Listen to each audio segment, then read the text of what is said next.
La Constitución Política de 1991 es probablemente uno de los hechos más importantes en la historia republicana y democrática de Colombia.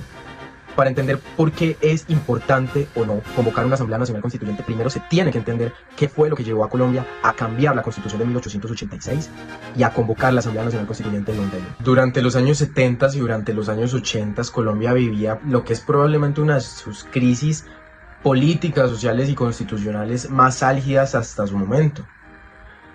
Primero, porque Colombia tenía un auge del narcotráfico, una guerra entre carteles, entre el cartel de Medellín y el cartel de Cali, y esos mismos carteles con el Estado colombiano. Segundo, porque Colombia vivía un conflicto armado álgido entre las guerrillas marxistas-leninistas, los grupos paramilitares y entre otros grupos que tenían azotados a Colombia. Los colombianos recuerdan con horror que durante esos años fueron asesinados Jaime Pardo Leal, que era candidato a la presidencia, mataron a Luis Carlos Galán, mataron a Bernardo Jaramillo Osa y mataron a Carlos Pizarro, ellos candidatos presidenciales. Esos hechos evidenciaron que en Colombia el ejercicio democrático, la participación política, era completamente inherente a poner en riesgo la vida de la gente. Además de todo eso, Colombia en ese momento vivía una de sus mayores crisis de orden público a raíz de la guerra de los carteles de la coca, especialmente el cartel de Medellín, que hacía asesinatos selectos, secuestros selectos, ataques terroristas, carros bomba. A todo eso se le suma el conflicto interno armado en Colombia, guerrillas como el EPL, el ELN, el M-19, la FARC y el creciente fenómeno paramilitar en Colombia. Entonces, uno llega a la conclusión de que Colombia no solamente tenía un problema de orden público, sino que a raíz de tanto asesinato de las figuras representativas de Colombia, Colombia perdió la representación política. La Constitución de 1886 tenía la percepción en los colombianos de que era una constitución extremadamente presidencialista, extremadamente centralista y que dejaba en el exilio las regiones de Colombia. No solamente eso, la gente no percibía la participación política. El sistema político de ese tiempo entonces era un bipartidismo entre el Partido Conservador y el Partido Liberal Colombiano, arraigado después del Frente Nacional. El Frente Nacional pues salió como una forma de acabar esa violencia bipartidista en Colombia, pero terminó creando otras violencias a raíz de que no había la suficiente participación política de otros sectores de Colombia. En ese contexto, en las elecciones de 1990, los estudiantes impulsaron el movimiento de la séptima papeleta, que pedía la convocatoria de una Asamblea Nacional Constituyente. Era un mecanismo completamente simbólico, en realidad no era formalmente previsto, pero esto demostró la inconformidad de los colombianos, especialmente de los estudiantes, con el sistema político planteado hasta ese momento. Posteriormente a eso se le consultó a la ciudadanía colombiana si estaban o no de acuerdo con la convocatoria de la Constituyente, lo cual recibió el apoyo mayoritario electoral colombiano. Esto después se formalizó con el decreto 1926 de 1990 del presidente César Gaviria, que convocaba oficialmente a la Asamblea Nacional Constituyente. La elección de los constituyentes se llevó a cabo el 9 de diciembre de 1990, pero paralelamente se llevó a cabo la operación Casa Verde en contra del secretario de las FARC, lo que demuestra que en ese momento había un contexto de violencia profunda. La Asamblea Nacional Constituyente inició sesiones en febrero de 1991, pero su promulgación fue hasta el 4 de julio de 1991. La Constitución Política de 1991 trajo cambios fundamentales para Colombia. El principal de ellos es que denominaron a Colombia como un Estado social de derecho. Eso significa que Colombia no solamente debe mantener el orden, sino que debe garantizar las condiciones mínimas de igualdad y de dignidad para todos los colombianos. En segundo lugar, amplió el catálogo de derechos fundamentales y creó la acción de tutela. La acción de tutela es que cualquier colombiano puede ir ante un juez de la República y reclamar protección inmediata de sus derechos fundamentales si siente que están siendo vulnerados. Esto, en el espectro constitucional colombiano, fue un antes y un después. En tercer lugar, la Constitución del 91 introdujo nuevas formas de participación ciudadana: la iniciativa legislativa, el cabildo abierto, la revocatoria de mandato, el plebiscito, el referendo y la consulta popular. Eso llevó a que Colombia fuera no meramente una democracia representativa, sino que fuese una democracia más participativa. Para hablar de constitución también hay que entender cuáles son las funciones de una constitución. Las funciones de la constitución es organizar el Estado, crear reglas claras para el ejercicio democrático, proteger los derechos fundamentales y limitar.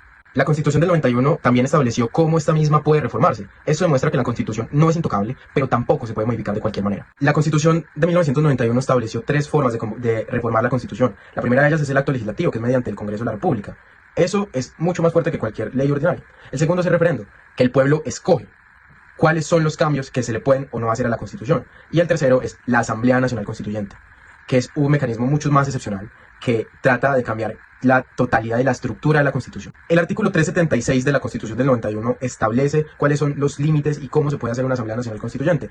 Lo primero es que se necesita una ley aprobada por el Congreso de la República. Lo segundo es que tiene que tener el visto bueno de la Corte Constitucional. Lo tercero es que tiene que estar avalada por el pueblo mediante votación popular. Y lo cuarto es que se tiene que haber elegido constituyente. Además de eso, una vez elegida la constituyente, una vez hecho el proceso, el Congreso de la República pierde cualquier facultad ordinaria y el país en pleno, pues el poder legislativo, se dedica solamente al desarrollo de la nueva Constitución. Entonces, después de ese recorrido histórico y después de ese contexto, nosotros llegamos a la conclusión de que Colombia no necesita una Asamblea Nacional Constituyente, no por razones políticas, sino porque Colombia es un país que tiene muchos problemas, todos los que quiera: desigualdad, pobreza, inseguridad.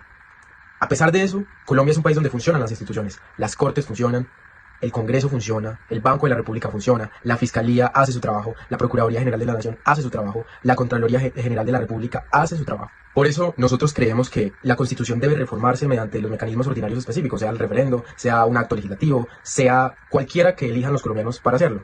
No convocar a una Asamblea Nacional Constituyente por el hecho de que el presidente de la República percibe que hay bloqueos políticos que son completamente ordinarios en un proceso democrático. Política se convoca cuando el orden constitucional vigente ha colapsado, cuando el Estado es incapaz de garantizar los derechos más básicos y cuando las instituciones han perdido toda legitimidad. Eso fue 1991. Colombia había entonces la tormenta perfecta, el narcoterrorismo desbordado, el magnicidio como método político, la violencia sistemática contra candidatos presidenciales y líderes sociales, y un Congreso tan desprestigiado que la ciudadanía misma optó por saltárselo con la famosa séptima papeleta. Hoy, en 2026, estamos en ese escenario. La respuesta jurídica y fáctica es no. Las instituciones funcionan, el Congreso delibera, la Corte Constitucional controla, el sistema electoral opera, la disconformidad con los resultados del proceso democrático nunca equivale a una crisis constitucional. Confundir ambos escenarios es, en el mejor de los casos, un error. La Constitución del 91 está agotada, que es un obstáculo, que hay que reemplazarla, pero los números hablan diferente. Desde 1991 hasta hoy, la Constitución ha sido reformada mediante más de 50 actos legislativos. Ha incorporado el marco jurídico para la paz, el sistema integral de justicia transicional, reformas, equilibrio de poderes, reformas fiscales y ajustes bien estructurales al sistema político. Eso en una constitución rígida e inservible no funcionaría. Este caso es una constitución viva y la Corte Constitucional lo ha dicho con claridad. La rigidez de la Carta del 91 no está en su contenido, sino en sus procedimientos de reforma. Y eso es precisamente una garantía democrática, no un obstáculo. Colombia es hoy uno de los países más polarizados de América Latina y una asamblea constituyente en ese contexto no será un espacio de reconciliación, va a ser un campo de batalla. Pensemos en lo que implica elegir delegatarios para una constituyente en plena campaña electoral. La ciudadanía nunca elegirá a los mejores juristas o técnicos en derecho constitucional, probablemente. Elegiría a los más visibles mediáticamente, a los más radicales, a los más ruidosos. El resultado sería una asamblea que refleja la fractura del país, no su capacidad de diálogo.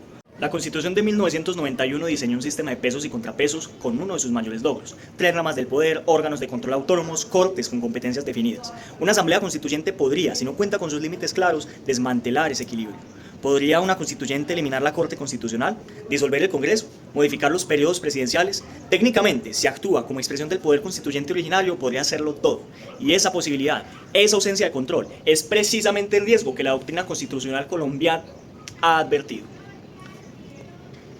Hay aspectos concretos de la Carta del 91 que la realidad del país exige actualizar y lo señalamos con claridad, sin necesidad de hacer una constituyente. Una reforma política. El sistema electoral colombiano presenta incentivos perversos. El voto preferente fragmenta a los partidos. El umbral electoral es insuficiente para reducir la dispersión. Y el financiamiento de las campañas sabemos que sigue siendo bastante opaco. Una reforma mediante acto legislativo al sistema de partidos y al Consejo Nacional Electoral sí fortalecería la democracia sin poner en riesgo. ¿Es la Constitución de 1991 un tratado de paz o un obstáculo institucional? Hoy la arquitectura del Estado colombiano enfrenta una asimetría funcional que solo una asamblea constituyente puede corregir. Técnico-jurídicamente podemos darnos cuenta, primero, que la cláusula de reforma del artículo 374 ha quedado corta ante la cláusula de rentas del legislativo. Necesitamos una reconfiguración de la separación de poderes. El sistema actual de pesos y contrapesos ha derivado en un gobierno de jueces o en una parálisis parlamentaria que impide la eficacia del Estado social de derecho. Por lo tanto, el modelo de descentralización es nominal y no real. Una constituyente también permitiría transitar hacia ese federalismo fiscal, autonomía regional y una personalidad jurídica plena, superando el centralismo que asfixia a la periferia y que no se puede arreglar con simples leyes orgánicas. Más, la integración de nuevos derechos fundamentales como la soberanía digital, la justicia climática, requiere elevar estos conceptos al núcleo esencial de la Carta. No basta con jurisprudencia, se requiere un nuevo consenso constituyente para blindar la transición energética y la inteligencia artificial ante los retos globales. Para nada es un capricho político, es una necesidad de una actualización sistémica. Colombia necesita un nuevo contrato social para el siglo XXI. La necesidad de la constituyente se fundamenta también en la superación del estado de cosas inconstitucional, concepto desarrollado en sentencias hito como la T025/2004, que demuestra la incapacidad del diseño institucional actual para garantizar derechos mínimos. Técnicamente, el índice de eficiencia en el gasto público en las regiones apenas alcanza el 35%, debido al sistema general de participaciones, lo que exige una reforma al título 11º que la Carta del Congreso no ha logrado tramitar en 3 décadas. Asimismo, ante la doctrina de la sustitución de la Constitución, sentencia C551/2003, el legislativo carece de competencia para alterar el eje definitorio del equilibrio de poderes, dejando la vía al artículo 376 como el único mecanismo para resolver un coeficiente Gini de 0.54 y una brecha de desigualdad que la estructura normativa de 1991 ya no logra mitigar.